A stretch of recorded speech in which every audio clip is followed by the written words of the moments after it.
And to that piece of lieutenant that's always on his podcast, bashing us, him.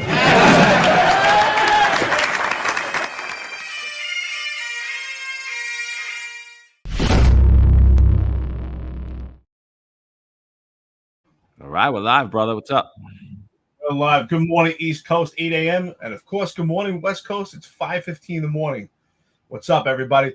You know, I think it's great we're talking about this. Qatar paid for NYPD Police Commissioner's Middle East trips. And John and I were just talking right before we started going live here. And I'm like, you know what's interesting about the title, how we titled this is it's Middle East trips, because the reality is we really don't know why Police Commissioner Ed Ben traveled to Qatar.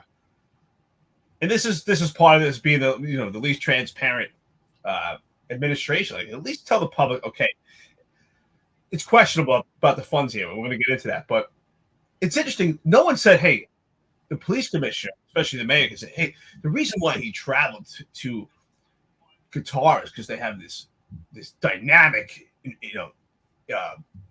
really." Initiative when it comes to technology that we found will help us, and this is what it is. And he sat for a class or a seminar, and this is what he learned. They brought it over here. Nothing. So the reality is, we don't even know what he was doing there. I mean, he was just hanging out there, enjoying the fruits of Qatar. I mean, really, we don't know. What are your thoughts on that as far as his trips? First of all, everybody, good morning. Good morning, Hassan, Corn Pop, Wisecracker, everybody out there on Twitter, Instagram, LinkedIn.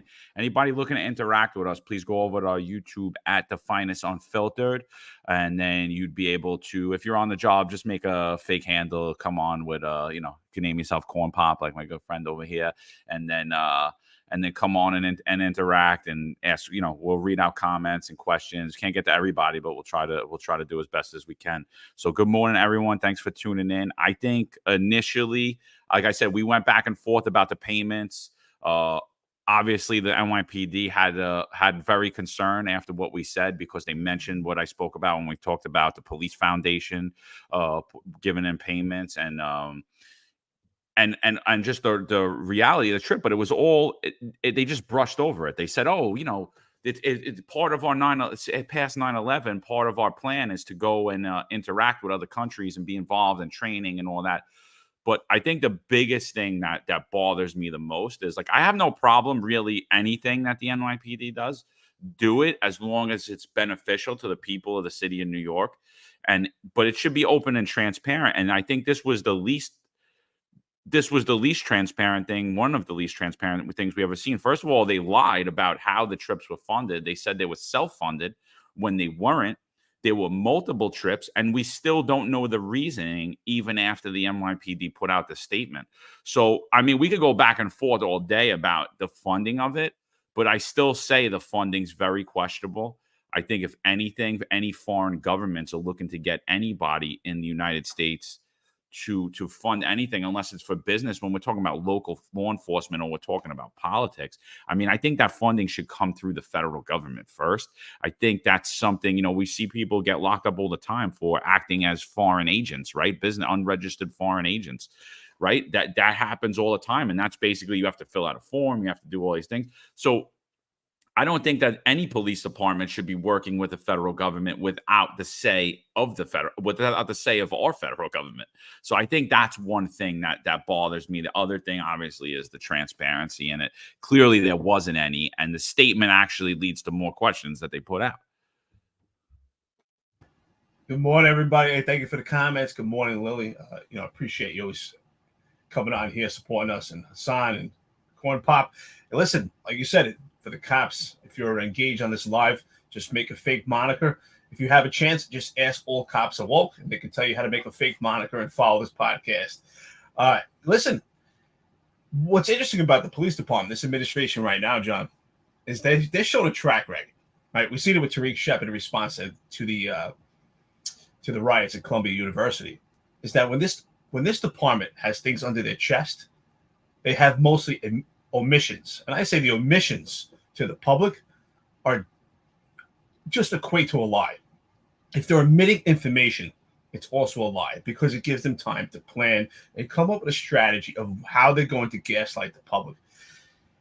Information should be immediate. It should be transparent when it comes to the police department engaging the public. And John, you and I talk about this, right? We need trust, right? We want the public to trust the police department. Isn't that something we used to hear all the time, right? In order to have civic engagement, to have a relationship with the community, cops and community, we need trust. And I think that's where this podcast has hit the mark. So we always willing to say opposition meets opportunity. We have people come on this podcast that have opposing and polarizing views, but they trust us. We're credible, that we're actually going to tell a transparent story. This police department has been nothing but inadequate and least transparent of any administration that we see. And that is where we start to lose the trust. But ultimately, who pays the liability for losing trust? It's the rank and file. The rank and file, again, I say they're the most tangible form of government, and they feel it on the street because of the leadership. The leadership doesn't feel it because they're safe in their seats. They're safe in the public because especially the media right now is terrified of this administration. And it's the rank and file, the boots on the ground that pay the liability. Yeah, so let me read the NYPD statement. Here it goes. Please read the following statement from the NYPD. Following the attacks of September 11, 2001, the NYPD constructed the most robust counterterrorism and intelligence apparatus of any municipal police department in the world, and its post 9/11 ability to help detect and prevent future attacks on New York and the homeland hinges on its capacity to build, strengthen, and expand its many professional partnerships both here and abroad. As such, high-level events, conferences, and meetings attended by policing experts like NYPD Commissioner Caban are as routine as they are necessary, and it is common for outside entities, instead of New York City taxpayers, to cover the expenses associated with official work related to travel for many city employees, including the police commissioner. One of the myriad of reasons for the strategic exchanges are vital is to maintain the tactical collaborations on investigations, capacity building, training, and sharing of best practices among industry leaders and policymakers. Through this program, funded by not-for-profit New York City Police Foundation, nearly 20 NYPD officers are right now embedded with local law enforcement agency in more than a dozen countries around the globe, where they are tasked with building contacts and providing in-depth analysis to their counterparts here in New York. Information shared in Doha, Qatar, for example, included crowd management and other policing techniques required during the 2022 FIFA World Cup tournament and other large events, all of which are indicated of these type of training initiatives and real-world experiences commonly shared across every liaison post.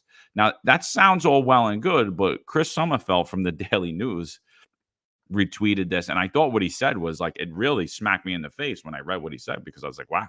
I was like, that's right. What he said is the NYPD didn't respond to questions from reporters on Thursday when it emerged that Commissioner Caban's trip to Qatar last year was funded by the country's government. Instead, the NYPD, which refused last year to say who paid for the trip, issues this unsigned statement today. What do you think about that, Eric? Well, that's exactly what I was saying when I read this. That's why I just brought up these questions and also the admissions from this administration to the public. Immediately upon his return from his travel to Qatar, immediately there should have been a conference to the public. That's what I talk about, is having trust. At that point, they should have been transparent and articulate and explain the details of this trip. It's funny how, again, how they had an omission and gave them time to strategize, because here we are a year later, and now they have this information that he was there for tactical and technical training for crowd control. Why didn't they mention this back then? Again, I just think it's more gaslighting. They're lying to the public. And I think Chris hit the mark right here, because the reason why they're least transparent administration is because they have skeletons in the closet. This administration has so much to hide here. It's very questionable. I would love to do a FOIA request and document exactly the details of this trip. What type of training did he take part in? Why not show the public some of the literature that was garnered in regards to this, about these technical and tactful training that occurred at this location. I think it's just ridiculous. It just shows these omissions are exactly that. It's a lie. And it makes it even more questionable that they're trying to cover it up with this nonsense information. It's just so vague. It sounds great, right? This letter, this in response, but this letter is responding to their omissions and they're trying to cover it up. You know, and it's funny you mentioned FOIAs too, because there's been FOIAs outstanding for over 2 years since Eric Adams has taken office in New York City. So that's the other thing. Freedom of Information Act isn't really being followed in New York City currently. So, you know, the person who claims that transparency is a good thing turns out to be the least transparent mayor of all time. The agency that consistently talks about transparency is turning into the least transparent that they have ever been in their entire history. So, you know, I mean, that's it's got to raise your question. And Eric, I'm sure you got the same speech I did. I'm in Queens College. I'm a rookie, and I hear what was his name? He was the chief of internal affairs at the time. And he was the long-standing chief of internal affairs, long guy, Chief Campisi, Chief Charles Campisi.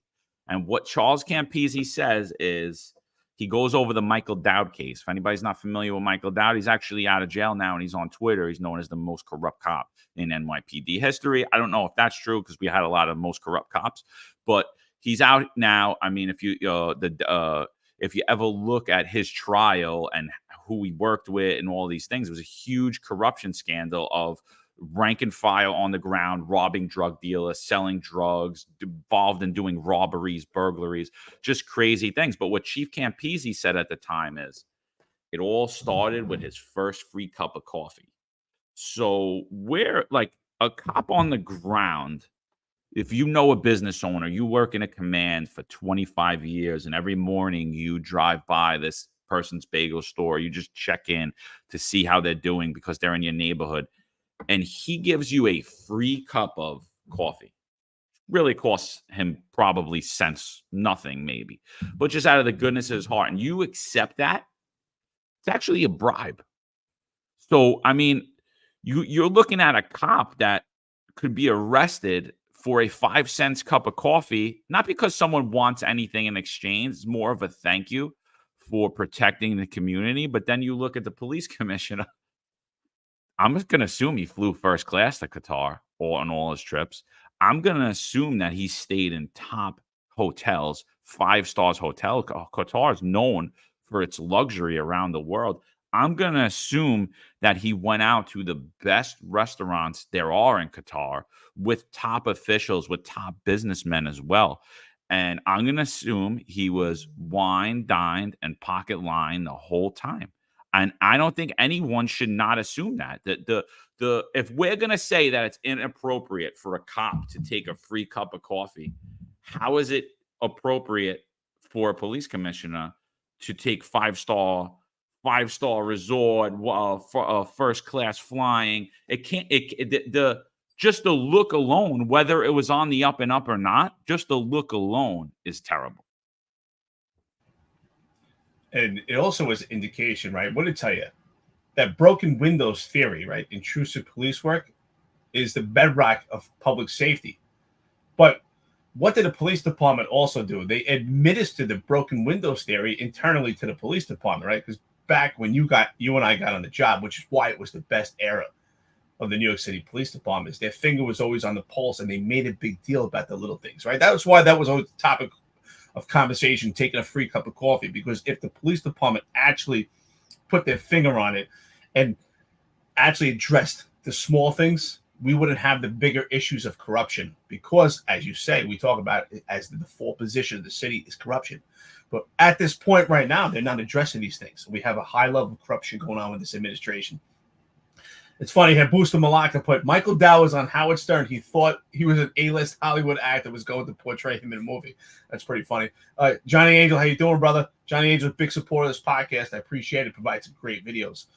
But, you know, it's exactly that. If a cop can't take a free cup of coffee because of the windows, the Pandora box that it may open, this is far more questionable, especially in a leadership position as the police commissioner, that you're ultimately the de facto when it comes to the disciplinary process of the New York City Police Department to have a trip to Qatar that's questionable. Immediately, they should have responded to the public back when you and I had brought this up on the podcast. We spoke about it immediately when he went to Qatar. I said, how was this funded? Did he go on his own time? Did he go with vacation time? How is the taxpayer paying the brunt of this? What exactly is he doing in Qatar? What is the benefit? Is he going to Qatar to learn some innovative technology that's going to help the New York City Police Department? We didn't hear any of it. It's exactly, you're right, John. I highly doubt he sat coach all the way from New York City to Qatar. I'm sure he enjoyed the luxuries, the best food, and we didn't hear anything about the trip. We should have heard detailed information how this was beneficial to New York City, especially when it comes to terrorism. We don't hear anything. And it's exactly what's going on. This police commissioner is everything is questionable. He hasn't stepped up as police commissioner. I've heard rumors that he's going to step down, and yet he hasn't stepped up. I think it wouldn't make a difference if he wasn't there or not. But what is also questionable is if he does step down, who will be the police commissioner of New York City? We see some potential who's who actors in this, but I have a question. Who, a person of actual integrity, would want to be the police commissioner under the behest of New York City Mayor Eric Adams, while his circle has been nothing but sketchy, surrounded by allegations of sexual assault and things of that nature, potential rumors about funds being misallocated?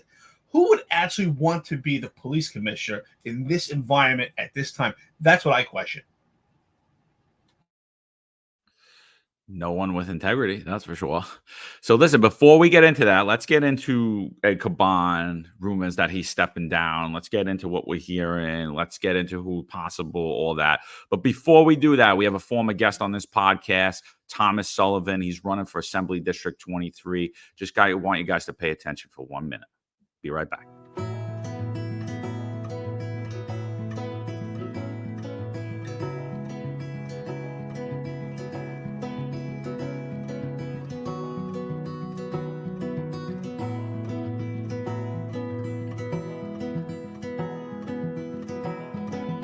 Tom Sullivan is the Republican, Conservative, and Common Sense Party candidate for New York State Assembly District 23.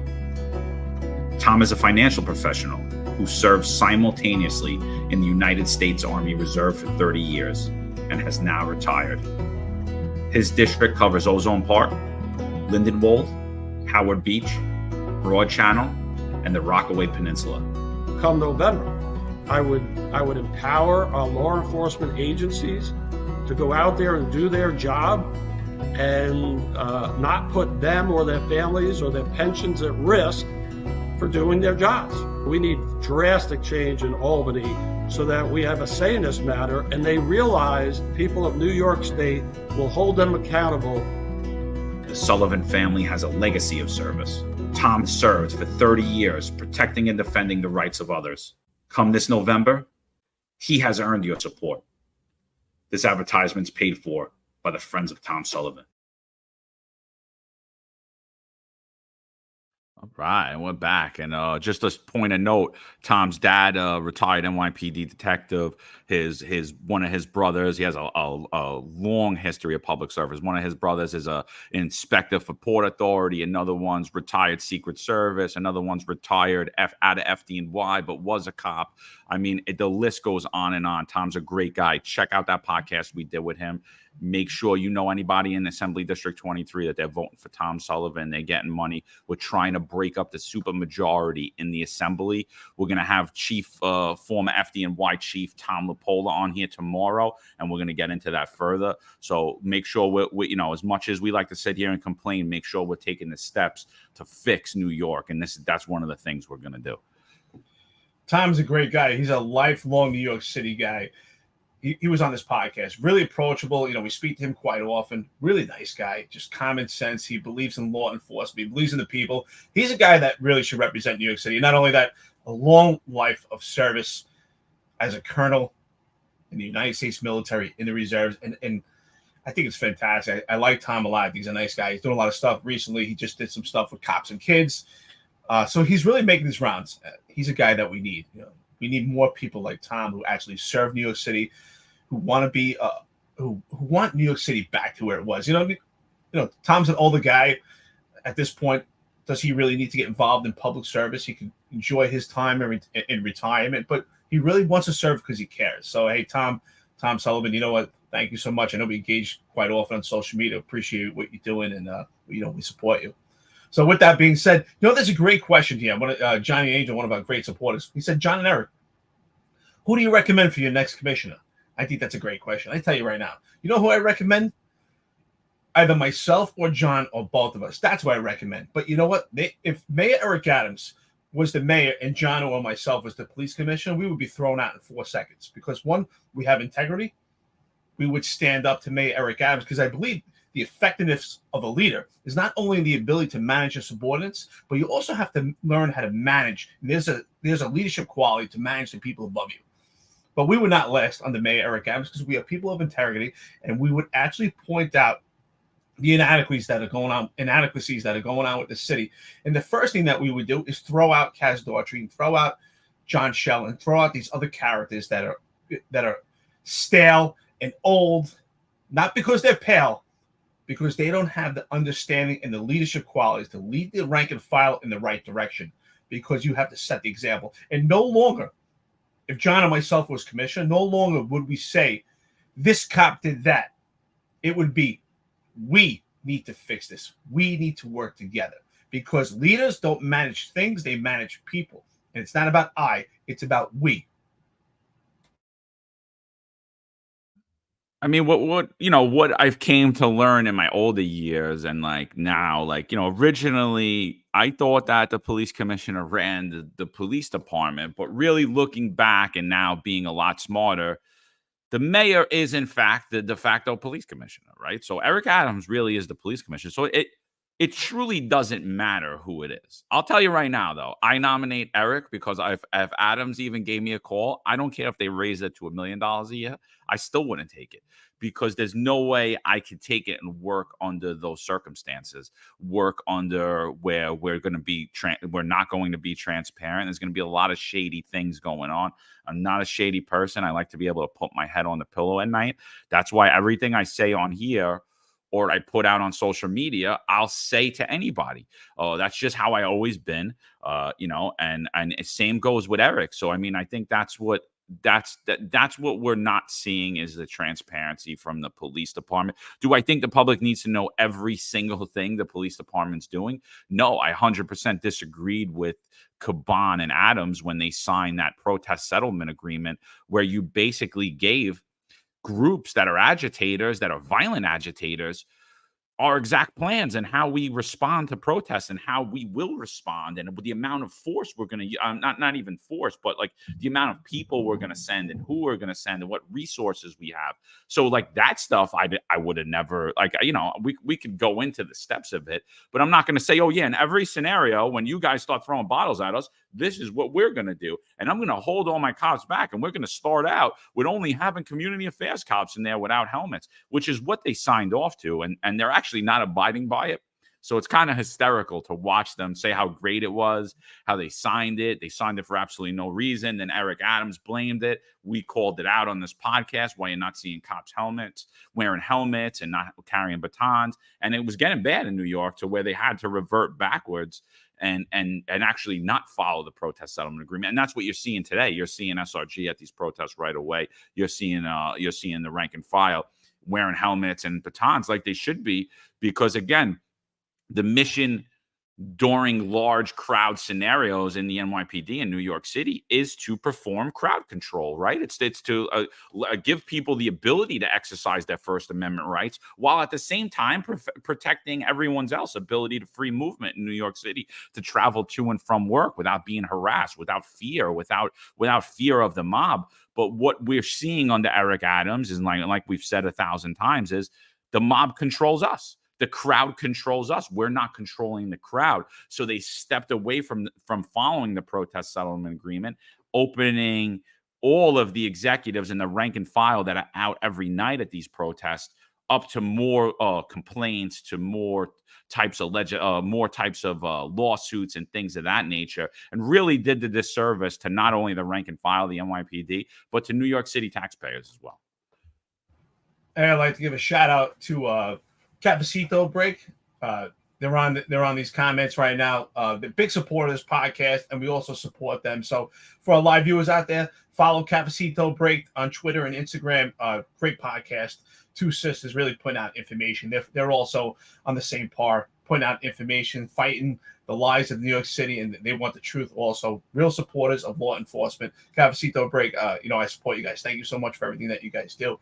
I just think that this administration is riddled with questionable integrity. That's the most important thing. Again, we've lost the trust because of this administration. I mean, we were in the right direction for a long time in the era that we policed, John, you and I, as far as getting trust. And again, I want to thank you, Johnny Angel, that gave us that video, recently of Ray Kelly speaking about technology and how that, we have to speak to get the legalities to really make sure that we're maintaining people's privacy and we're actually, staying in par with the U.S. Constitution, the Fourth Amendment.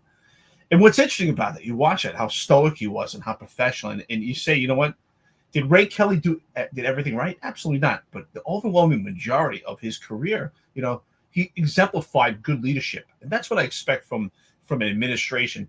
And I agree. Like I said, I think that you and I both have the tools to be police commissioner. That's something conceded. I just think it's the truth because we want what's good for the men and women and we want what's good for public safety. And we're willing to have civic engagement. And we show that on this podcast because we've had extreme amount of opposition from Cop Watch, who has a complete disdain for law enforcement. And we were willing to sit down and have those tough conversations. And that's what we need from the police commissioner. Now, if I was in the position of commissioner or yourself, I would have to say, hey, listen, if you're going to give me this job, you have to let me take ownership and actually let me be in charge. If not, then I cannot take this position. But I'm confident you and I would be thrown out in minutes because we're not going to pander to the public. Absolutely not. Would not be any virtual signaling from the administration. I'm sick and tired of virtual signaling. I support everyone. But even when it comes to Pride Month, first it was Pride Day, it was Pride Week, then it was a month. Eventually it's going to be a year. Like, how much is enough? We don't even have a month dedicated for military service, but we have an entire month when it comes to Pride because it's virtual signaling. That's what it is. So everyone can jump on board and pander to the public. And again, what you said is true. The mob controls us physically when we're doing crowd control, but it's also the mob that controls the police department politically. That's a huge problem. What's going on with policing right now is the administration has a political side and a political component. No longer is it apolitical. And that's what's a huge problem.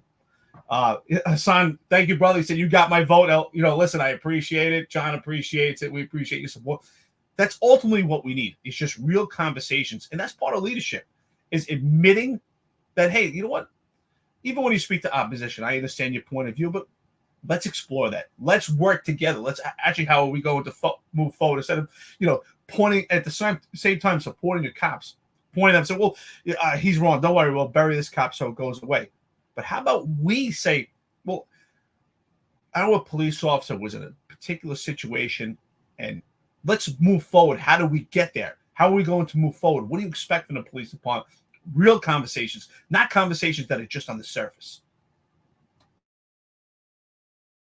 Yeah, and I think that was the biggest problem with community policing when it was instituted by Bill de Blasio, because I don't believe it was truly community policing. The only thing about community policing that it did was the title of it. I don't truly believe that it actually was outreach with the community. I really think the Ray Kelly style of policing, the Bloomberg style, the Giuliani style, where we attended community events, the community told the commanding officers and the crime teams and the condition teams what problems they were having in the community. And then the NYPD went out and policed those things, whether they were minor or major, right? And I think that led to a better, more community-friendly ecosystem environment.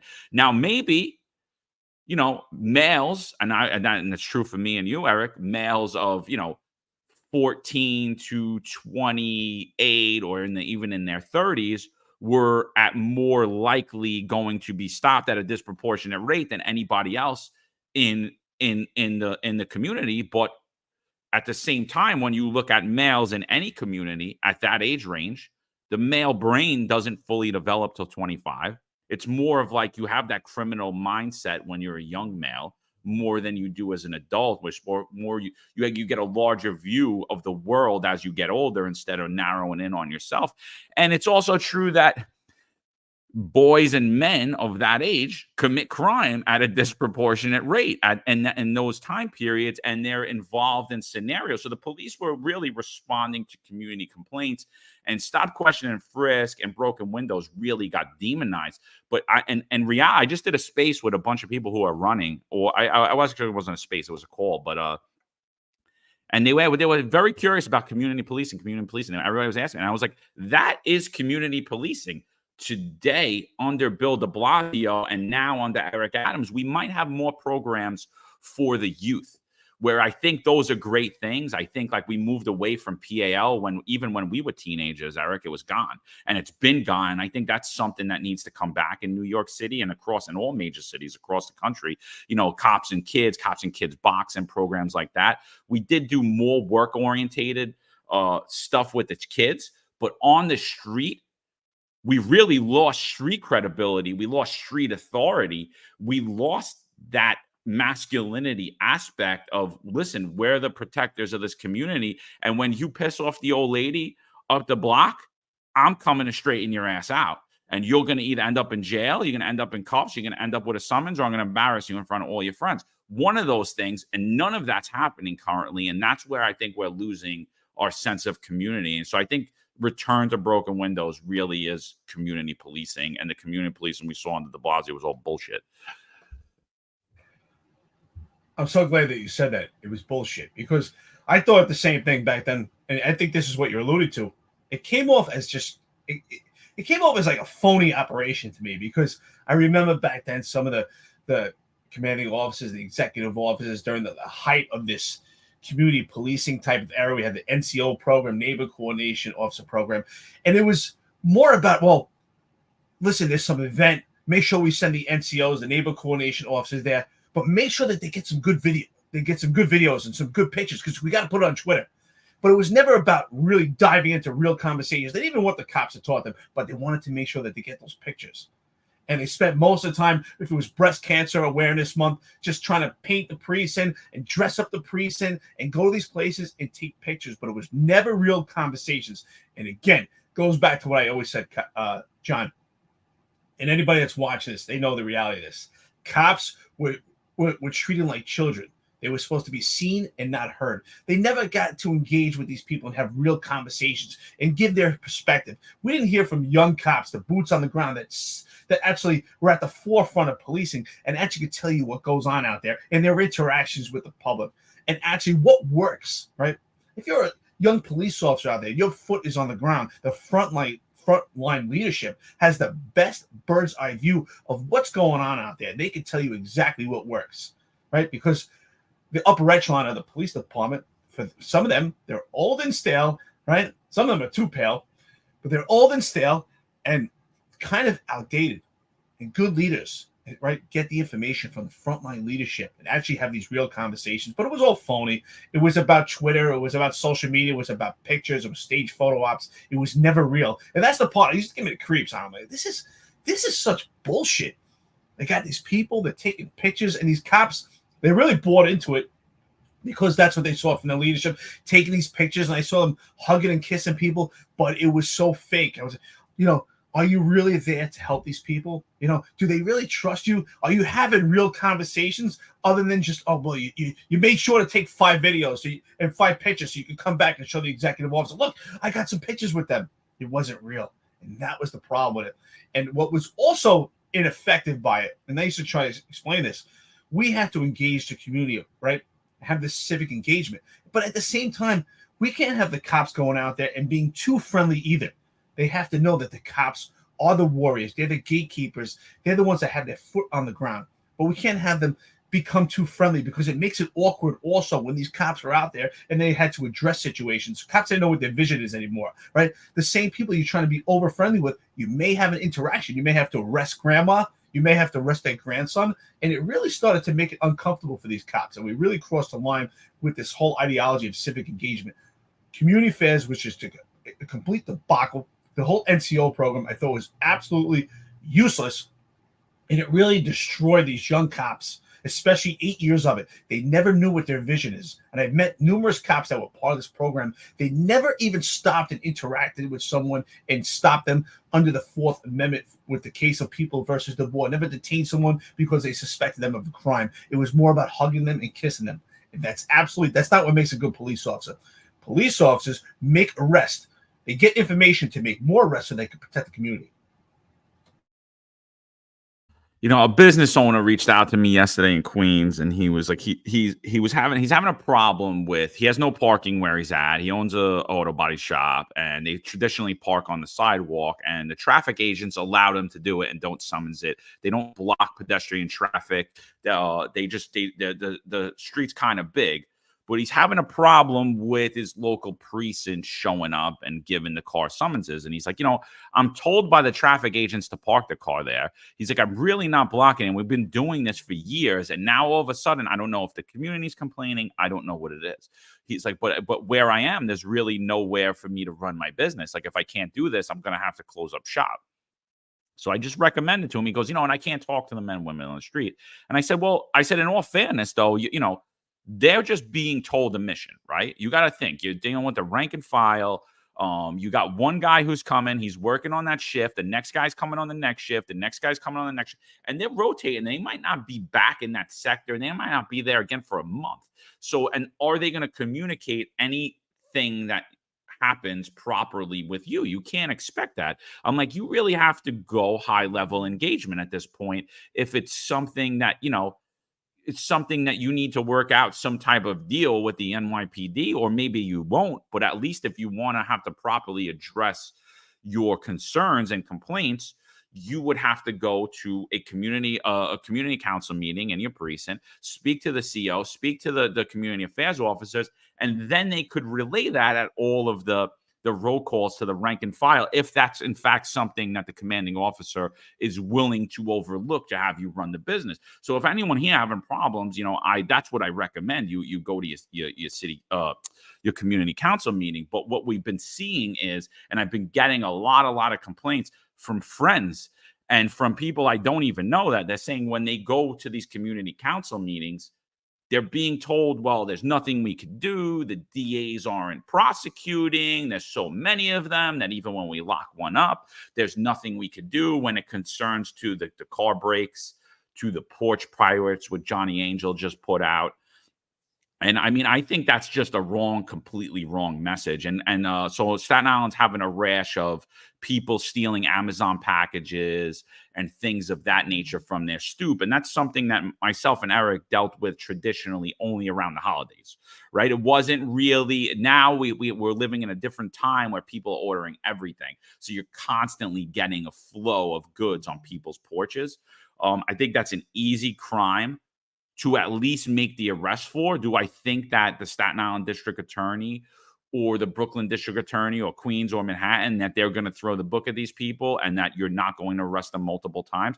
I don't think that you're going to see the criminal justice system work in that scenario, but with enough pressure from the community, with enough amount of times of arrest and enough identification, you will see that type of behavior stop over time. And for you rookies out there, it's really simple, man. It's really simple. You see a FedEx truck, you see a UPS truck, sit back. If it's nighttime, shut your lights off. Sit down the block. See if there's any cars coming down that block following that UPS truck or that FedEx truck, because that's traditionally what people are doing. They're following the UPS or the FedEx truck, and then as they drop packages off, they're just coming a few minutes behind, picking the package up, follow the FedEx truck or the UPS truck to the next thing. And guess what? If someone's taking the UPS package back from the porch into their car and you stop them and they say they're working for Amazon, it doesn't work that way. They take the package from their car and drop it off on the porch. So you, my friend, have a nice arrest. You'll have all the packages in the back seat with all of the addresses of the people who were victimized. So you get your first complainant, you take them back to the station house, and then you can do a nice, thorough, long investigation. And you'll probably have like 10 to 15 different arrests where you'll have to fingerprint him 15 times. We don't recommend using Windex, but we could help you with that step. But that's how you make that arrest, and that's how you bring that back to the community. Now you're sitting at the community council meeting. We know you're having the issue, but we've locked these individuals up. If you see them lurking around, please call us. And that builds community engagement. This hands-off stuff just doesn't work.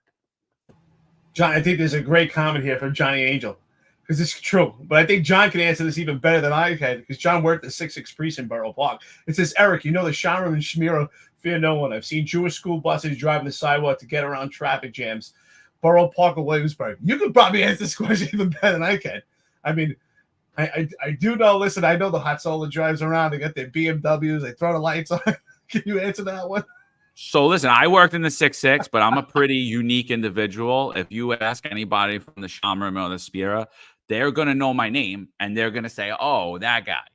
And the reason that is because I really, I didn't ask to go there. I was just placed there, and I got the speech the first day I was there. Is like, listen, if you're going to, you think you're going to be the police here and do this and that, you're not going to have a long career here. And I'm like, yeah, whatever. And I literally was still the police. I'm not going to allow people to do things that are going to endanger other people's lives. I don't treat anyone that they're above the law. With that being said, are there people that do that? Yeah, there's people that do that in every community. They didn't walk in and sign the book or any of that bull crap. That's all nonsense. I mean, we were the police. If I caught anyone, I don't care who they were, they got locked up. And you could ask anybody. You could ask my COs at the time. You could ask the guys that worked with me. You could ask them themselves, the community themselves. And I'm still friendly with the community today. But the thing I'll say about the Shamrim and the Smira is, at first, when I first got there, I'm like, oh, these people are annoying. They're out there. They're trying to be us. They're trying to do our job.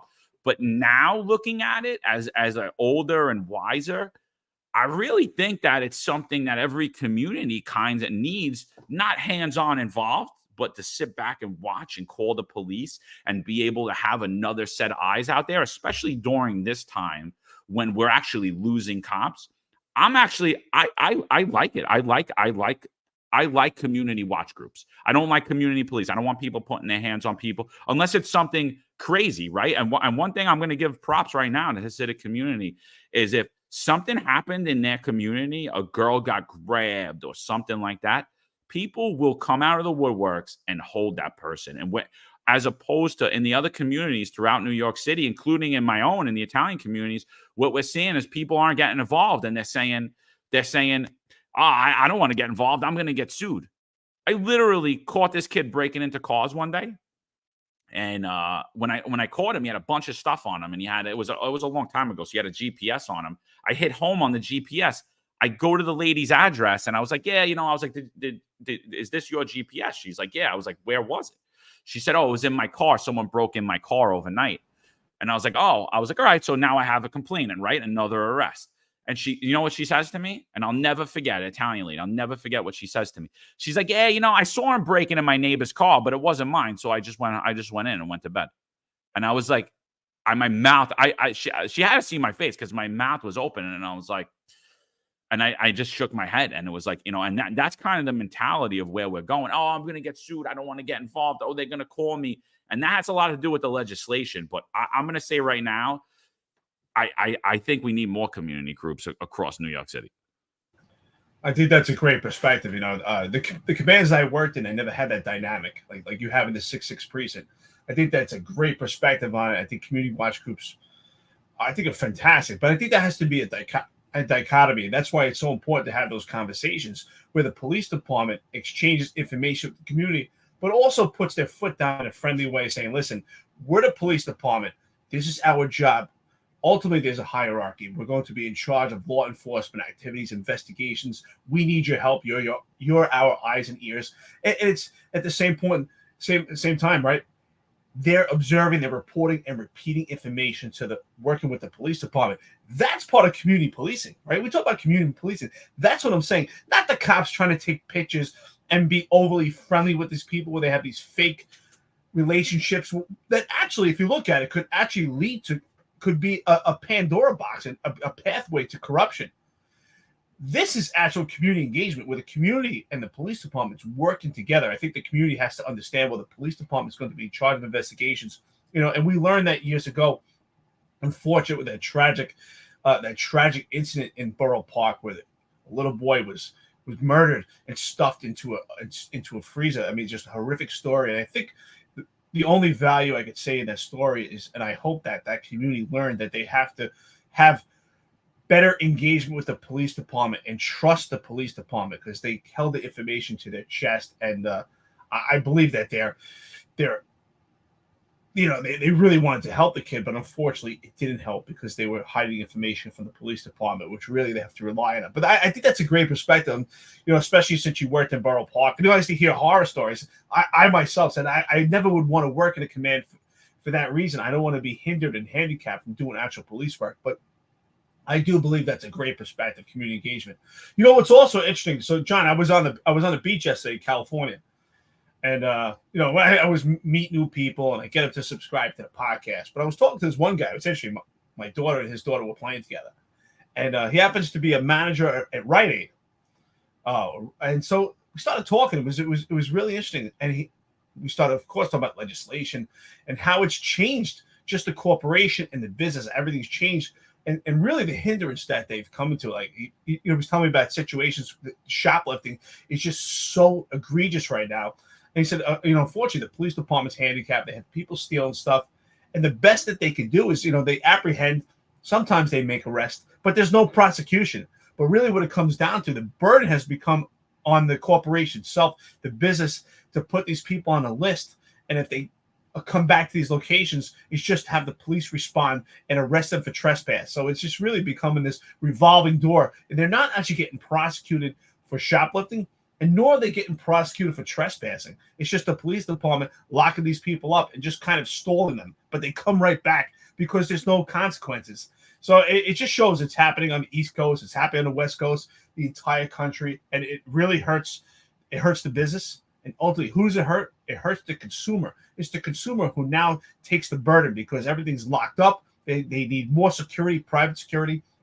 I told them to watch our podcast where we spoke about body cams because the security guards, the private security in their stores, they have body cameras. So it was a great conversation. This is what I'm talking about. Community policing is having these real conversations. Saying, hey, check out this podcast, or check out this information where you can give perspective. Maybe you can learn something from it. That's what we need. Just real conversations. That's all it takes. It's just letting your guard down and just, give your perspective and hear other people's perspective. And somewhere you can find common ground.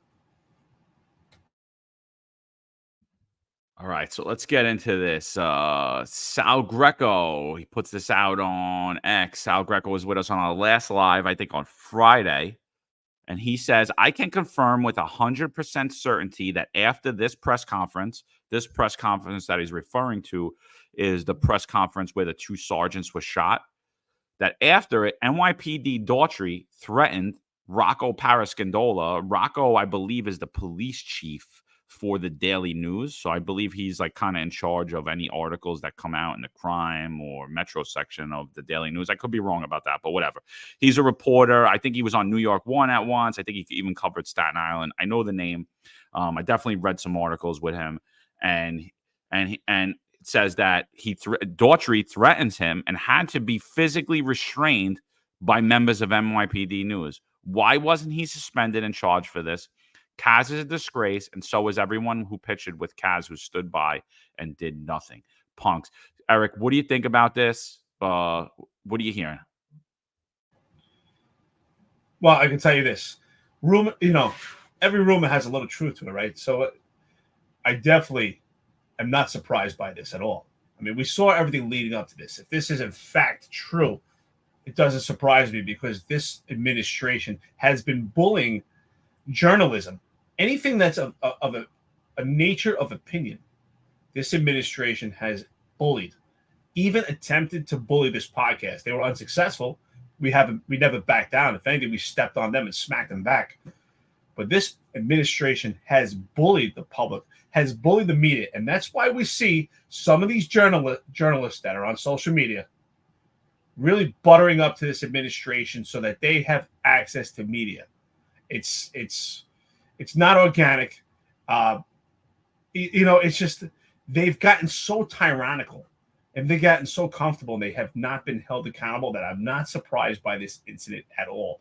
Everyone that you see on this dais right now stand there. Mayor Eric Adams, to his left, with me looking at it, Police Commissioner Ed Caban, and to his left, Chief Madry, and to his right, Tanya Kinsella, and Kaz Daughtry. Every one of them is responsible for these bullying tactics. Now, one of them has stood up and said this is wrong, that we need to remain stoic and professional. The information that they put on social media, of course it's going to lead up to this. And if this didn't happen as egregious as we've heard from Sal Greco, and I'm pretty confident that if Sal put this out, that there is something to solidify it and that we can validate this information. But even if it didn't happen, it is going to happen. That's the direction that this administration is. They do not like to be questioned. When they omit information or lie to the public, they do not want to be questioned at all. This is the most tyrannical administration, bullying the media. And if the media allows it, shame on them. Shame on them for allowing the police department, especially this administration that has a colorful background to them, such sketchy information surrounding them. Shame on the media for not standing up. The media needs to go back to where journalism is neutral and will provide information in the right perspective to public. I am not surprised by this at all. And if it did happen, he should be suspended immediately and sent back to being a detective. This is absolutely ridiculous. But again, Mayor Eric Adams said it himself, that when John Shell is bullying the public on social media, that he likes his style, he likes his tough stance. So of course they're going to do that. They're being enabled by their leadership, by their de facto police commissioner. He's actually the one that's in charge.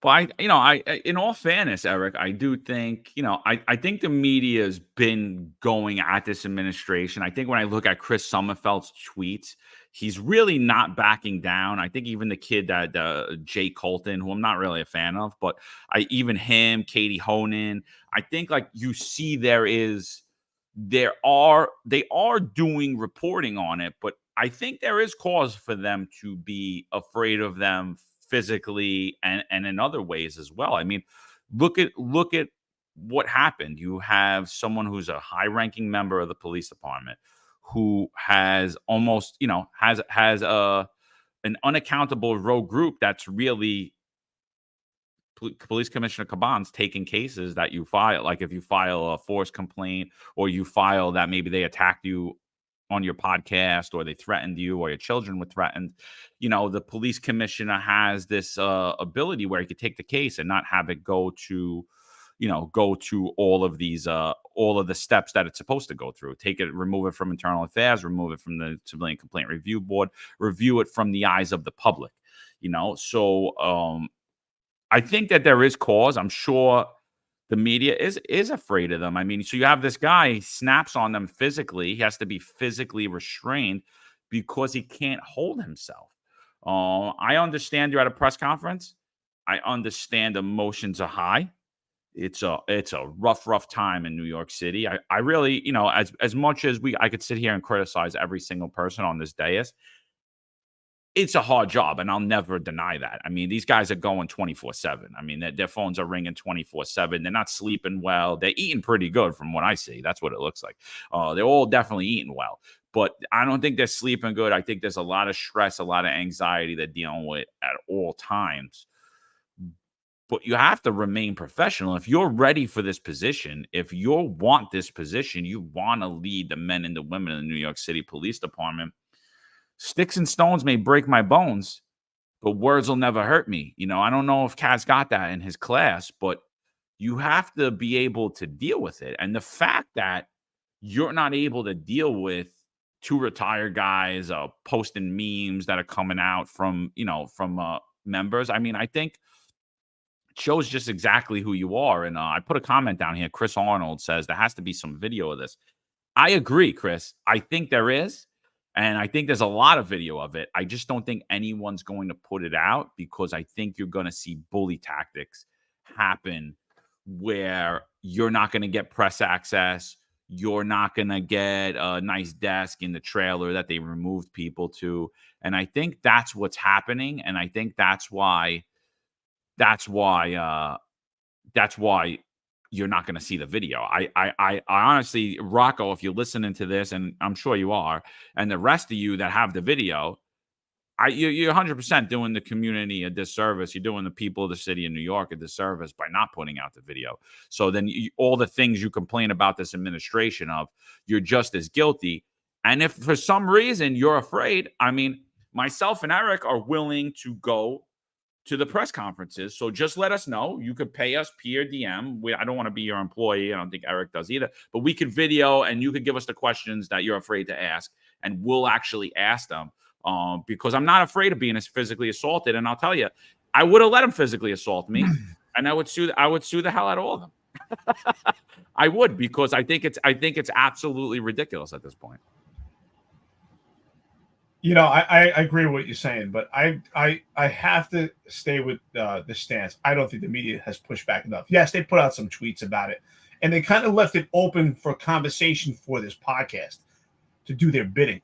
They know that we're going to speak about it, but the media themselves, they have to take a harder stance. They have to push back. We need strong people in media, especially with this administration. They have to push back much harder. And if Rocco has information, especially a video of it, he needs to put that out right away. What he also needs to do is stand up to them by making a civilian complaint. If this in fact happened, he should make a civilian complaint. And I want to see what the Civilian Complaint Review Board is going to do. I want to see if the Civilian Complaint Review Board holds back now, especially after Chief Madry had his civilian complaint thrown out by Maldonado, the administrative judge of the New York City Police Department, who's been surrounded by a lot of sketchy issues.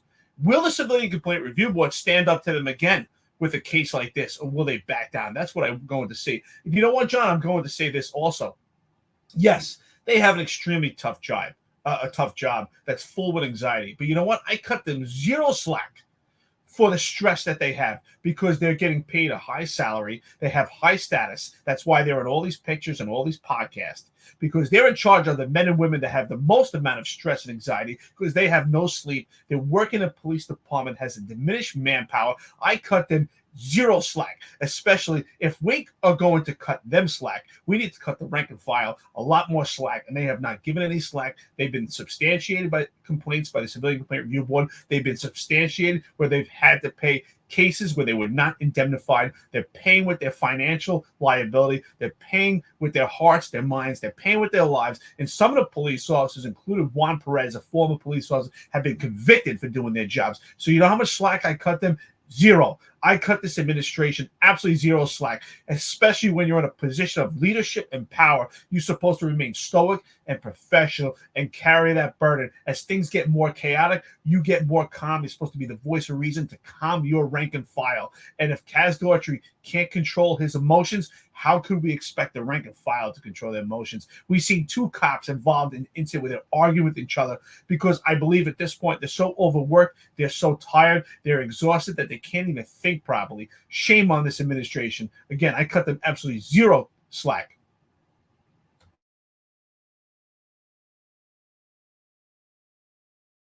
Sorry, I took myself off stage there for a second. Eric, well said. I think we got to make a short out of that. That was a great quote, and I think you're 100% right. I couldn't agree with you more. I'd give you a round of applause, but you know, we're gonna get. That's what I need. I need a round of applause. We need that. Yeah. We got to get that on here. But there's a comment about that this wouldn't fall on the CCRB because Kaz is a civilian member. It would have to go to IAB, which leads into a question I want to ask you, Eric. I think it's right. I think Kaz is a civilian. I'm not sure that he is. He's in a civilian role, but we see him open carrying in New York City streets, which is a crime if, in fact, he is a civilian, because he would have to conceal carry. So we'd see another set of rules. But that leads into the problem here is that Ed Caban has a little-known power that's in the city charter. It's his legal right to do it, that he could take cases both from IAB and both from the CCRB and investigate them himself and not give open public transparency to the public to see the disciplinary records and what the outcome of those cases were and what the investigative steps were, like the rest of the rank and file. It's my contention that if the system's fair that they claim it is, If CCRB process is fair, if the IAB process is fair, if the disciplinary matrix is fair, then there shouldn't need to be an outside way for the police commissioner to circumvent these processes. Now, if it's not fair, then the police commissioner as a leader should be taking every allegation and have his office investigate themselves. It's either he's going to use it for all or none. So that's my major problem with him having this ability to take these cases away. He's only picking and choosing. And why is he picking and choosing? I'm going to say one, because it'll be a black eye to the department, or two, because you're friends of Eric Adams or Ed Caban or John Schell, and it's the boys club that gets a different type of investigation than the just Joe Schmo, John McCarry's, and Eric Dims of the world.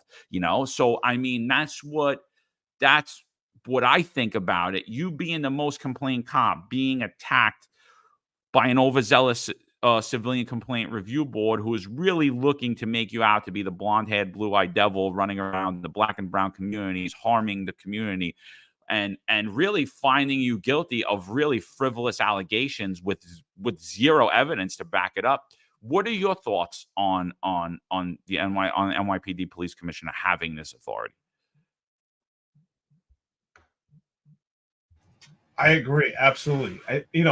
I've said it time and time again, even as the most complained cop, I don't think that the Civilian Complaint Review Board should be abolished. It needs to be amended, and we need to repair the system so that it's not biased and disdain. And I agree that it should be an independent watchdog and outsourced so that it's fair. We actually have real investigations, but we need a police perspective. And the same goes with internal affairs.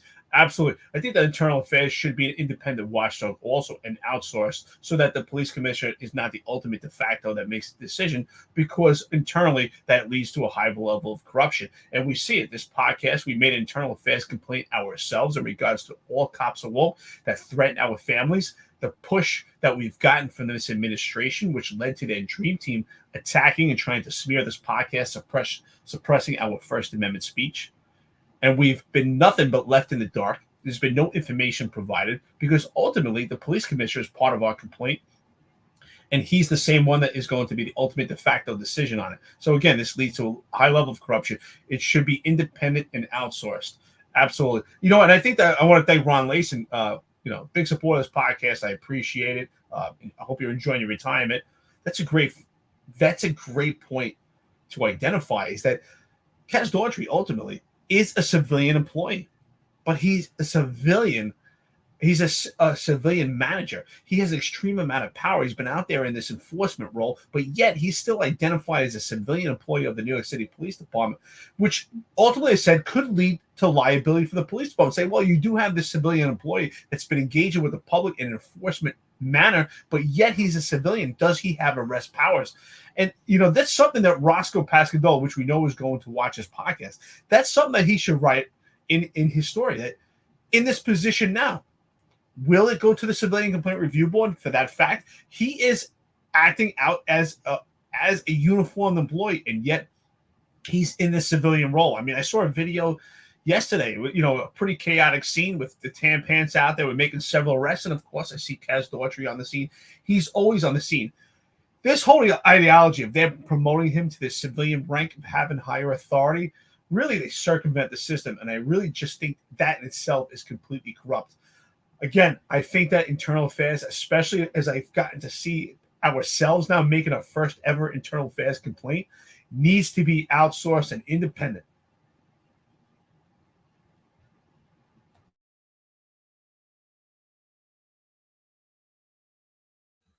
Apologies, but big shout out to Crazy 107. He just donated $20 to the channel. Really appreciate it. Again, it's a self-funded podcast. Anything you guys could do, we appreciate it. Of course, we're going to put it back towards making this podcast better. But bigger than the $20, Crazy 107, I think you said something that's more valuable. He said, or she, I don't know who it is, Ed Caban has not pulled one case on his own fruition to shit can. The four people around him do the case pulling. The ultimate final word on anything is the grand unindicted co-conspirator. And we all know who that is, right? That's the deputy mayor of public safety, Philip Banks. I mean, so that right there, I mean, that tells a lot. It tells a lot. So when people are saying, you know, why do you think Ed Caban's stepping down? And anything I've ever heard, I know a lot of people that know the guy. I mean, they all like him. Nobody doesn't like Ed Caban. They said he's not out to kill any of the cops. He's not out to do anything, but he just, from what I hear, he never really wanted to be the police commissioner, and it's a lot of pressure. And apparently, he's really not the police commissioner, which is the same thing with Key Chansul. So when I put out, because I just keep getting it over and over again, that he's stepping down, that people around him you're going to see start to move around and things of that nature. When I pull out, I'm hearing rumors that Ed Caban's stepping down. Who's the next PC? I put out a picture of him with Key Chansul because I think that tells really a big tale about this administration, right? We just saw the FDNY fire commissioner step down. And I think you're really starting to see a lot of plumes of smoke pop up around the Adams administration. And it's not good. The stories that are coming out are just not good. He's shrouded in scandal, and I think you're seeing people starting to step away from him. I think if Ed Caban or even Key Chansul were really the police commissioner, Key Chansul would have probably remained the police commissioner if she didn't have to answer and deal with the likes of Kaz, be told who she had to warn and admonish or discipline, like as in the case of Jeffrey Madry. You know, I don't think he would step down, and I don't think she would. And I think a lot of what you've seen, I mean, even with the trips to Qatar, I'm gonna say I don't think Ed Caban really on his own fruition was like, oh yeah, let me go over to Qatar. I believe it was 5 times that the Daily News or the New York Post reported in 2023. I don't think so. You know, I think he's a family man. I think he's would rather be here. But I don't know any of that, but that's what I would think, because I'm just thinking of myself if I was in that position. What am I going to Qatar there for when we have our own problems here? So I think a lot of that, I think a lot of what Crazy 10 7 said is, I think it holds a lot of water, because I think that ultimately, regardless who becomes the police commissioner under Eric Adams, it's really not going to matter. You know, I think that's why voting matters so much. And to me, the more I look at this whole structure in big cities, I'm really starting to think that the police commissioner should be an elected position. I'm really thinking that going forward, that it really shouldn't be an appointed position. It should kind of be separate from the politics, so that you have a person that's really in charge of looking out for their mission and their organization. I think it was moving in that direction when they started to come out with this ideology that the community would be engaged and assist the police department with choosing who would be most suitable and most fit to be the commanding officer for their precinct. But unfortunately, that was riddled by a lot of diversity, equity, inclusion, that where the police department was trying not to fit someone that is most suitable for a particular community because they have the knowledge of particular crimes in that area. It started to be, well, let's put this person in the community because they're white, so we'll gear them towards this white community, or they're black and we'll gear them towards this black community. And that's what I saw, which is wrong. It was completely misused. Now, I agree. At the same token, I will say this. I am sick and tired of this whole nice guy syndrome when it comes to the New York City Police Department. I've heard nothing but good things when it comes to Ed Caban as far as being a nice guy. Oh, nice guy, nice guy. The same thing I heard when I was coined as the most complained cop. And LBA President Lou Turco said to me, well, we're going to speak to Ed Caban to try to have your cases dismissed because they're completely frivolous. And then I was told that Ed Caban couldn't do anything. So I'm sick and tired of this whole nice guy thing. How about good guy? Ed Caban is very involved in the Hispanic society. Why didn't he, and also along with the Hispanic society, help out Juan Perez, who is a Hispanic police officer, now retired, who's going to be sentenced in September? I'm sick and tired of this whole nice guy syndrome. Why don't we be a good guy? Stand up for Juan Perez. Stand up for the Hispanic police officers that have been targeted on the job by this blind, forget about blind, this justice system that just completely politicized, but a hit job on cops. Forget about nice guy. And also, you know what? I cut him and Key Chansul zero slack. I've had conversations with different people who said, it's not their fault. They had to sign off on this or sign off on that. That's crap. That's bullshit. They made you the police commissioner and you signed off on something because it's your self-benefit, because it self-serves you, and you signed off on something where someone was wrongfully terminated from the police department, and you signed it. Well, shame on you. That's why, John, you and I, if we were police commissioner, we'd be thrown out in 3 seconds, because you and I will look at this thing and say, wait a minute, I'm not signing this. And they would throw us out in 2 seconds. But you know what? We would stand on integrity. I could have stayed with the police department. I was offered intelligence. I was offered the squad. I said, hell no. I'm not standing on some soapbox because I'm self-serving myself. To go out and speak about what's going on with the police department. It's absolutely ridiculous. I cut them again also. Zero slack. I'm sick and tired of that nice guy syndrome. Stand up. You are the police commissioner. Stand up. Even if they throw you out, some other department in the country will say, you know what? That's the guy that we need. 100%. You know, they fired Sal Greco for being friends with Roger Stone, and really the whole case was frivolous. When you read those, I read the case notes, and it's horrible, man. It's horrible what they did to him. They ruined the kid's life for absolutely no reason. They destroyed his career. They took his good name, and he was an active police officer. He was out there on New York City streets, and Ed Caban knows criminal association is a BS charge, right? He knows you grew up in New York City. My neighbors and my friends all been arrested. My entire family have all been arrested or summoned. You could say anybody's a criminal. It's such an arbitrary and capricious charge. So then they since firing of Sal Greco and us calling out the hypocrisy, and Sal Greco continuing to call out the hypocrisy, they have since changed the definition of criminal association, but they haven't went back. And that's to me, that falls on the police commissioner. Like, here's a kid, he's 6'4", he's in shape. We could use him about now. We're having put Sal Greco in tan pants. You could use that guy standing out there. You could use him arresting people on New York City streets. He's an intimidating force, right? Why are we not getting Marlon Bethel back? We fired the guy. We fired the guy, an immigrant who came to this country, worked hard, was an intelligence detective, has invaluable knowledge. Why are we getting rid of people like this with this inexperience? We get people like Marlon Bethel back. Maybe you don't want John Macari and Eric Dim back because they got big mouths, whatever. But there's thousands of us. There's thousands of people like us that aren't speaking out. So maybe you don't specifically target to get us back on the force, but at least get those people back on the force. And you're 100% right, Eric.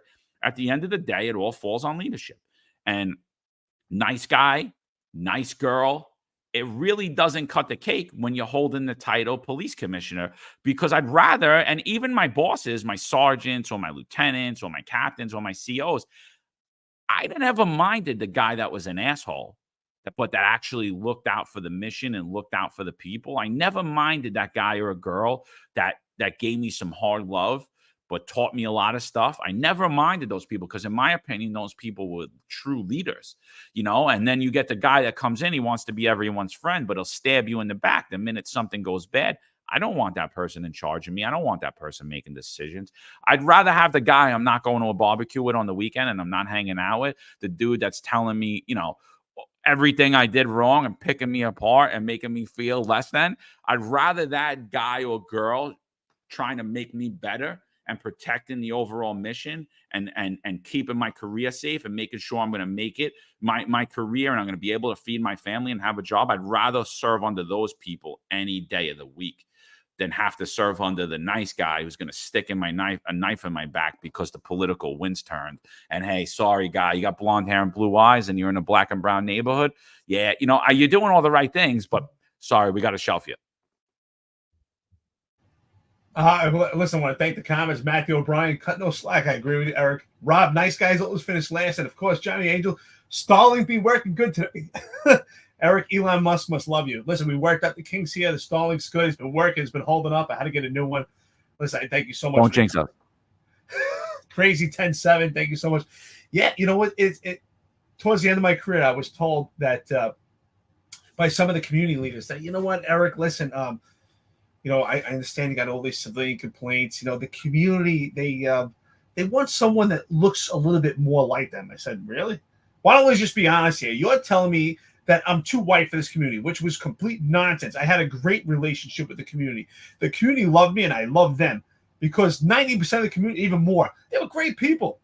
but I wasn't dealing with those people. That's why I say I believe I was a community affairs police officer going out there arresting people with illegal firearms. That's to help the community. Going out there arresting people that are committing robberies. That's to help the communities. Again, I want to keep saying it. I cut this administration zero slack. When you're in a leadership of the position, especially the police commissioner, you're Cass Daughtry, the deputy commissioner operations, you're supposed to be in that position because over years you've worked and you've experienced anxiety and you know how to harbor that and control it. You're the one who's supposed to be experienced. That's why Cass Daughtry is not prepared and ready for this position. That's why we need to have the best people, because you're in a leadership position and the rank and file is going to feed off you. There was a picture that surfaced. I put it out on Twitter. It was a picture of a police officer holding up the two number 4s, represent the 4-4 precinct, sitting by I think it was a Lamborghini. And what did he put on his Instagram post? It said, "We outside too," and it looked almost like a gang picture.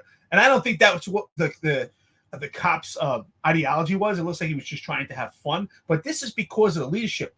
So it's so important what the leadership does. The leadership say, "Oh, we outside too." So of course the cops are going to say that. They're going to feed off your leadership. So leadership is so important. Again, I cut them absolutely zero slack. And if they can't handle it, they shouldn't be there. Sorry, I was trying to pull up that picture that you were talking about that you posted. You put it on Twitter too? On X, excuse me. Yeah, I put on X. I put on Instagram.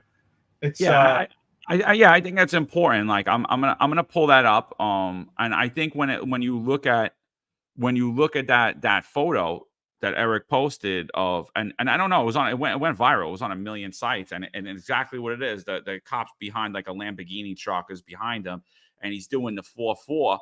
Do I think he's a terrible person? No. Do I think that means he's a dirty cop or something? Absolutely not.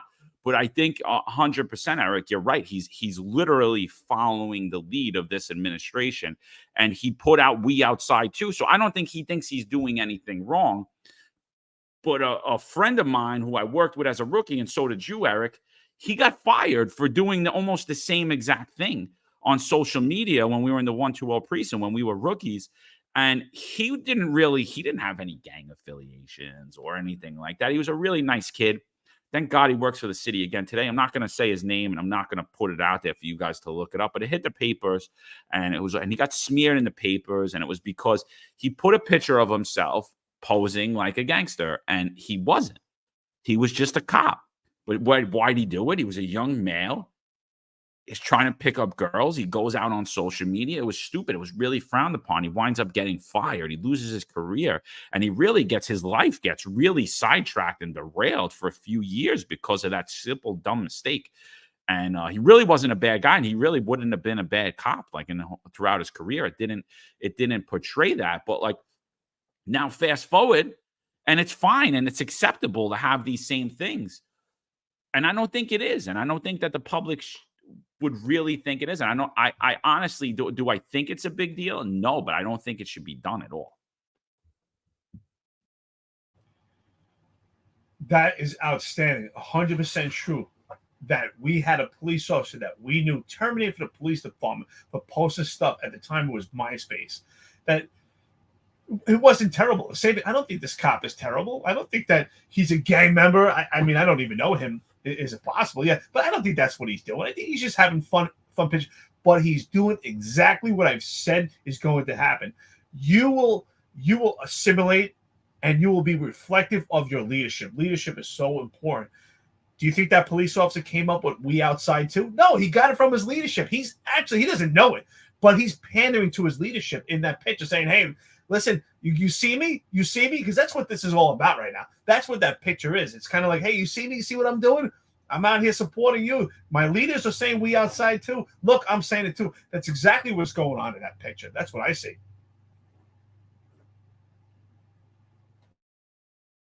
All right, I can't find it. You post too much, but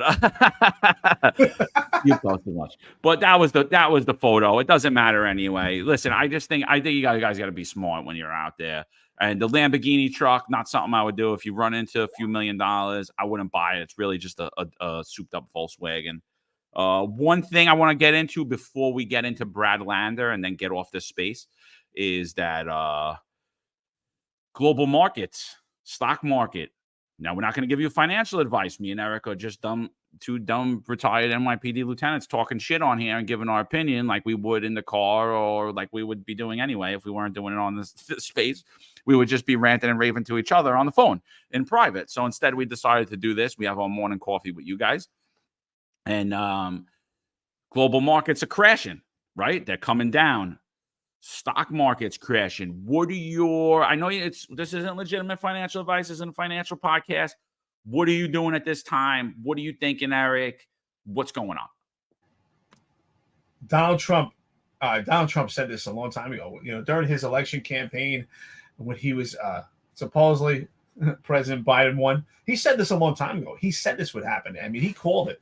I read Rich Dad Poor Dad. I read quite a few books from Robert Kiyosaki. Robert Kiyosaki said the same thing. I mean, economic genius said the same thing is happening with this administration, that Biden and Kamala are going to crash the stock market. We see it here right now. And thank God we're close to this election, which is close to January. And if President Trump gets back, God willingly, he could get us to a good place. I mean, clearly, we were already in a fiscal crisis. We already lost 2 quarters throughout the year. So clearly, we are in an economic downturn when it comes to stock market. But Donald Trump called it exactly. I mean, there was some video surfing about Kamala Harris. She can't even identify what's going on with inflation. It's funny that, she said gas goes up and milk and bread goes up. Yeah, we know that. We know that. But what are you doing to suppress inflation? I hope when President Trump, if he gets elected, which he should, I'm assuming that he's going to open up the pipeline, which could get us back to where we need to be. This is a complete idiot. Has nothing to do with her being black or female or Indian. I don't even know what she identifies, but she's just a complete moron. And everyone calls her a hoe, this, and I don't even care about all that. But she clearly is not the one that should be running this country. She couldn't even run a Walmart. This is the last person that we want in this country who just does word salads. Let's go into this right away. Let's listen to it.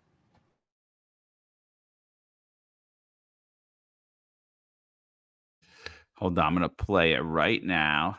This is our good friend Paul Manicone at Just Right PD. This isn't his video. He actually does a better video of it. This is just a video of it. I couldn't find his on Twitter.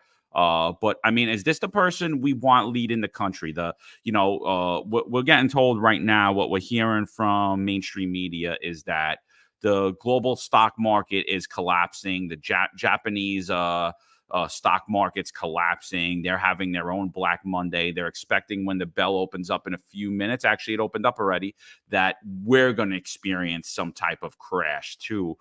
And it's out of this is all happening out of fear due to United States fear of a recession, as well as instability in the Middle East. And this is a basic layup question for someone who wants to be the president of the United States. What are you going to do to fix inflation? I'm going to play it now. With inflation. All right, thank you. What else are you going to do to fix this problem with inflation? All right, thank you. Well, let's start with this. Prices have gone up, and families and individuals are dealing with the realities of that bread costs more, that gas costs more. And we have to understand what that means. That's about the cost of living going up. That's about having to stress and stretch limited resources. That's about a source of stress for families that is not only economic, but is on a daily level, something that is a heavy weight to carry. So it is something that we take very seriously, very seriously. And we know from the history of this issue in the United States that when you see these prices go up, it has a direct impact on the quality of life for all people in our country. So it's a big issue, and we take it seriously. And it is a priority, therefore. What do you think about that, Eric? Are you confident? I'm Do you feel- impressed. I'm impressed. I think she should be the police commissioner of the New York City Police Department. Honestly, I'm really impressed because that's pretty much what's going on with the New York City Police Department. We were at Columbia University. Everything went well. There was no incidents. Just sergeant fired a shot, but everything went really great. We took a nice picture. We're doing really well. Hey, Eric Adams is pretty good. Yeah, I mean, it's your perception. I mean, you see all these crimes going on the street, but it's okay. There's only 3 people shot at Roosevelt Island. Could have been 6. I mean, this is who people are standing behind. Again, she's been called a hoe. I hear all the time. I don't care about that. I can care less. Just like this whole podcast we did, this watch about sexual orientation, that I can care less about that stuff. I don't care. I don't care if she's black. I don't care if she's a female. She claims to be Indian. I don't care. But clearly, just in that response, she is absolutely not in a position to run this country. And I can't believe that these idiots are getting behind. That's why it's so important you pay attention to local politics. And that's why John and I are telling you that Brad Lander is the last person you want to be New York City mayor. Because who does Brad Lander get behind? He's a progressive for Harris. And if you think Harris can't run the country, how do you think Brad Lander could run New York City? We are in some dire times. So Ron Layson just posted the Dow is down almost 1,200, NASDAQ down 750, and S&P down 250.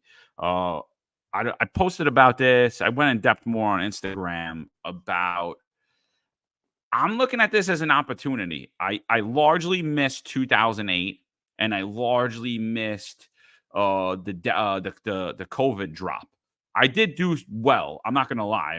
I made some money during COVID in the stock market because I am getting smarter with the risk. And I think something that Warren Buffett said is like, when everyone's buying, something along these lines, when everyone's buying, you should be selling. And when everyone's selling, you should be buying. And another thing that I read and I've been holding on to, and I've been doing this more towards my own investing strategy, is don't try to find the needle in the haystack. Instead, buy the haystack. So make your own type of, you want to follow the major stocks and you want to buy them in pieces. And you also want to buy the S&P, the Dow. I mean, I'm not saying that this is a good buying opportunity right at this second, but it may be. And when everyone's running, when everyone's panicking, I think you got to really look at the opportunities here. So today I'm pretty excited, even though the market's dropping and everyone's freaking out. I'm getting texts left and right from all my friends who invest. And I'm kind of like in a different mode about it. I'm like, you know what? I'm not going to miss this opportunity. I'm going to buy more of the things I believe in. I'm going to invest more of my money because I believe in this country. But, watching a video like, is she going to lead this country? Is that the person that's ready? I don't believe so. And and shame on you if you're going to sit here and try to say, oh, because the only response that we're going to get back is, well, Trump this, Trump that. And listen, I might agree with you about 99% of the things that you're going to say about Trump, but there's no way in hell I'm going to agree with you that he's not much better suited to handle what's happening in the world and what's happening in our economy than she is. Clearly, she doesn't even have a plan to fix inflation. She's just going to care more. They're going to care. It's going to be a top priority. What's the top priority going to be? We don't know. We have no idea. So I'm looking at this as a buying opportunity. I also remember 2008 very well. Eric, I'm sure you do as well. You do too as well. And I remember all of the older cops freaking out, the guys that were ready to go in retirement. And what they did is when the market crashed in 08 because of the housing, they moved their money into stable. And I was like, no, don't do that. Just keep buying. Just keep buying. You have all this money in there. Don't worry about it. It'll come back. It'll come back. And I actually had people pull out of the 457 in my command at the time. Oh, huge mistake. Huge mistake. The guys that stayed invested, the guys that stayed buying, they kept buying in aggressive, and they kept their money in aggressive. They made their money back like within the year. Plus, they made money. And now looking forward, those guys, I know guys that retired recently with millions in their 457. I mean, they made more money in their 457 than I think their pension's going to ever give them. Like, that's how well they did. And so I think at this time, I don't think it's time to panic. I always fall back on God. I say whatever, it's in God's hands. It's God's plan. he helps those who help themselves. So I'm going to help myself and my family to keep our head above water. But I really think at this time, more than panic, we should be doubling down. We should be doubling down, and you should now really take a serious look at your finances and are you doing the right thing? Listen, the American economy will never fall. That's one thing that I know. This country is being ripped apart. It's being eaten from within when it comes to politics. But economically, this country will not fall. We've had recessions before. We will come back from it. And I used to say this, and I really believe this, and I'm going to do the same. When it comes to your money, you buy high, say goodbye. And I used to say, you buy low, watch it grow. And that's exactly how we have to live. And that's how I'm going to put my money. If it goes low, I'm like, I get super excited. Like, yeah, it's time to buy. I'm putting my money out there. And if there's no risk, there's no reward. I absolutely used to say the same thing. I always kept my money in the 457 or other stocks, super aggressive. As I knew at some point, hey, even if I lost money, I wasn't concerned. Don't worry, it's going to come back. And that's what people have to understand. It's going to be a roller coaster, highs and lows, and just don't even watch it. It goes low, you'll watch it grow. And that's really what's going on. Listen, Ron Layson actually said he can't even log into his accounts right now for Charles Schwab and E-Trade accounts. But absolutely that. Listen, don't be scared. This economy will not fall. The American economy is a strong economy. I know you mentioned the Japanese economy. The yen has been suffering for a while. In Japan, everything is so cheap right now. But again, listen, we thank everybody for watching the podcast, staying live with us. These are great topics I think we need to explore. I really think, again, we can't cut them slack, the New York City upper echelon, the leadership. If we cut them slack, then we also have to cut the rank and file slack, which they're not getting. And it ultimately affects public safety. You too? Wow. Can't even log in, huh? I can't log into my Fidelity either. Yeah. I can't log in at all. So we might see the market get halted today. We might see that happen. But like I said, I'm not panicking. Whatever happens, happens. I remember 2008. I remember that. And then even if you watch, I was too young for Black Monday. We were alive though. But even if you look at from that time period, like go back, watch The Wolf of Wall Street in that time period. And I think the longer you stay invested, the same way like you hold real estate long, you just don't sell, you're fine. Just don't worry about it. Just keep it going, keep it moving. My friend asked me recently if you could tell your younger self one thing, what would it be? And I would tell myself to never ever sell any of my stocks, which I did. I can't tell you people how many times I sold Apple for like 20,000 or 10,000. And looking back now, if I never sold the Apple shares I had, I would be a millionaire 10 times over. Like it's insane the amount of dumb mistakes I made to go away, to buy a car, to buy a motorcycle, to do some stupid things, and I wish I never did that. So like that's my advice to you young guys and girls. Buy the big stocks, hold them, keep buying, keep holding them. Little increments over a small amount of time going to change your life. Same thing. If I had to look back, I would. If I had to look back on my life, I wouldn't have spent so much money on cars. I would have definitely just drove around a bunch of hoopties. So much money wasted on cars. Until I read Rich Dad Poor Dad and really started to understand assets and liabilities, the money that we spend on these amenities and novelties is just a waste of money. And unfortunately, but it's better to learn it late than never. Also, if I wish understanding early on in my life that actually debt is a positive thing. Unfortunately, poor and middle class don't really understand debt. It's the poor and middle class that pay their bills right away. They think their money is actually meant to pay bills. Where those that are rich really look at money as an opportunity to create more positive debt that allows you to actually buy assets to create more funds that pay off these debts. And that's really how the rich think. And that's one thing that's great about Rich Dad Poor Dad. And if anybody has an opportunity to read it, I think it's a great book. Some people like Robert Kiyosaki. Some people say he's a charlatan. But what he says in the book is great. He says, poor people work for money and rich people have money work for them. So have your money work for you. It doesn't matter, even if you're a New York City police officer in this country, and you're making a modest lifestyle, invest your money into assets and not liabilities. So thank you so much for watching this podcast. We'll see you guys tomorrow. We'll be around the same time. We thank you so much for being live and engaging with us. Your comments are really appreciated. Again, self-funded podcast. If you'd like to leave a donation, we appreciate it, and it goes back into the podcast and being reinvested. Thank you so much. Yeah, guys, thanks for tuning in. We had close to 300 people with us the whole time. We appreciate it. Even though we're being shadow banned on almost all of our social media, we're still growing. I can't say enough about it. I think these conversations are important. I truly enjoy the lives. I actually like doing them much better than doing podcasts now. I've actually been turning down a lot of other media just to do this because I truly enjoy this. We're talking about things that we care about, our real opinions from the heart, without having to get like 30-second windows in the media.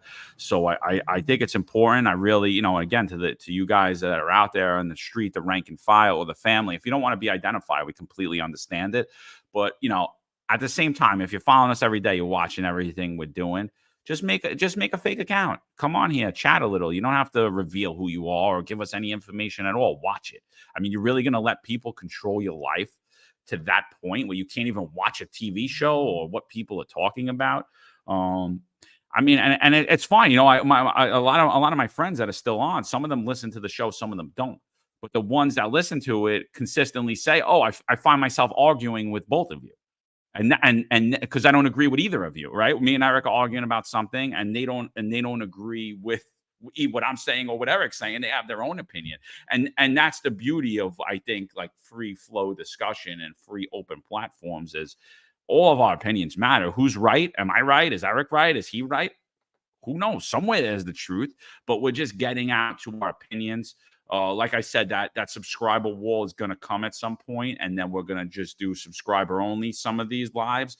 That's going to be shut down, completely private, where everybody's identified, and you get some other stuff with that too. We're working towards that, and it's been a fun ride. I'm having a great time doing this. I appreciate Eric for always being there, always willing to put himself out there and talk about anything, and I appreciate you guys and girls that are out there with us. So with that being said, let's get out there. Let's have a great day, regardless of how the market is. There's a big storm coming in Florida. I'm actually in the middle of it right now.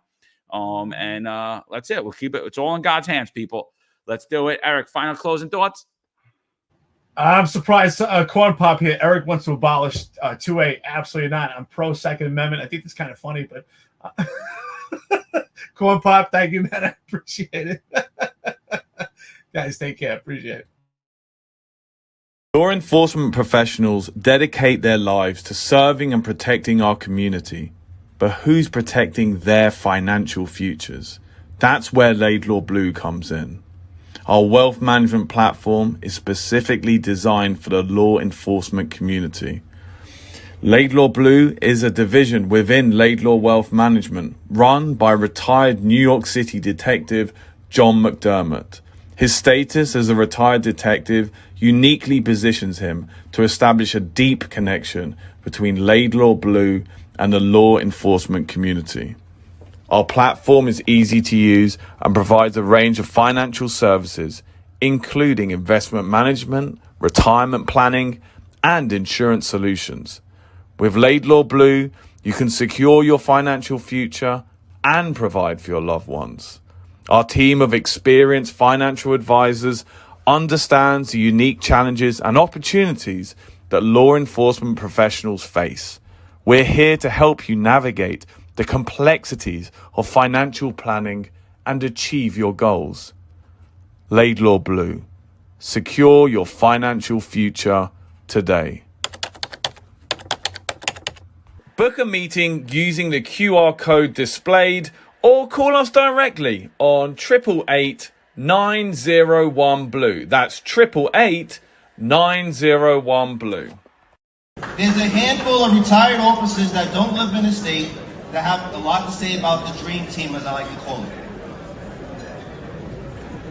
All of a sudden, they retire and have a master plan on how to fight crime, but nothing to contribute when they were here. They want to come back and be part of the dream team. What can I say?